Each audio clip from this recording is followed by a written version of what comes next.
जय श्री राम। जन्म कुंडली आपके विषय में हर तरह की जानकारी देती है और उसी में से एक है धन लाभ।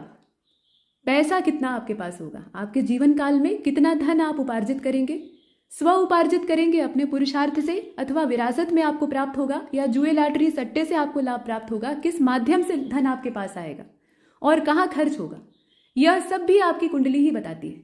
आपकी कुंडली के तमाम भाव 12 भाव हैं, तो उनमें बैठे हुए ग्रह और उन ग्रहों की राशि, ग्रहों की स्थिति, उनके आपस में संबंध यह तय करते हैं कि धन की स्थिति आपकी कुंडली में आपके जीवन काल में, समूचे जीवन काल में कैसी रहेगी।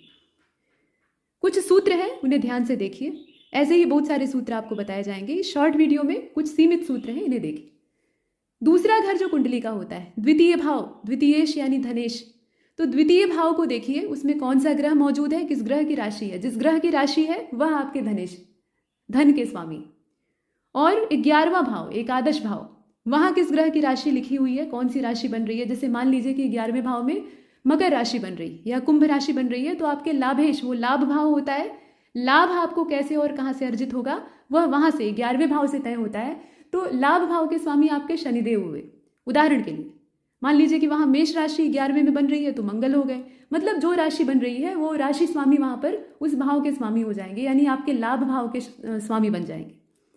तो धन भाव के स्वामी और लाभ भाव के स्वामी के बीच में अगर संबंध बन जाए, युति संबंध, दृष्टि संबंध या स्थान परिवर्तन दोनों आपस में कर लें, यानी 11वें भाव का स्वामी जाकर दूसरे में और दूसरे घर का स्वामी जाकर एकादश यानी 11वें भाव में बैठ जाए, स्थान परिवर्तन हो जाए, तो यह भी एक प्रबल धन योग का निर्माण करता है।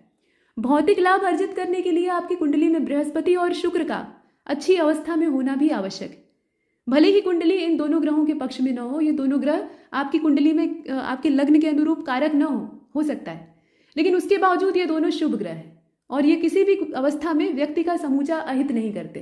धन और संपन्नता को निर्धारित करने के लिए सदैव इन दोनों ग्रहों को देखा जाता है, तो इनकी दशा हर हाल में आपकी कुंडली में अच्छी होनी चाहिए, देवगुरु बृहस्पति या फिर शुक्र, और यह किसी पाप प्रभाव में नहीं होने चाहिए।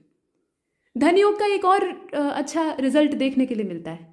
अगर 10वें भाव का स्वामी, और मान लीजिए 10वें भाव का स्वामी 10वें भाव में ही बैठा हुआ है, तब तो एक अच्छा धन योग बन रहा है, लेकिन वो धन योग आपको अच्छी खासी मेहनत करवाएगा, बहुत ज़्यादा पुरुषार्थ करवाएगा, तब जाकर आप पैसा अर्जित कर पाएंगे।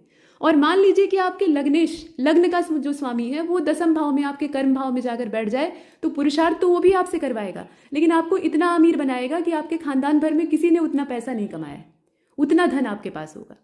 7वें भाव में अगर आपकी कुंडली के मंगल या शनि और 11वें भाव में केतु के अलावा कोई ग्रह हो, तो भी आप व्यापार से खूब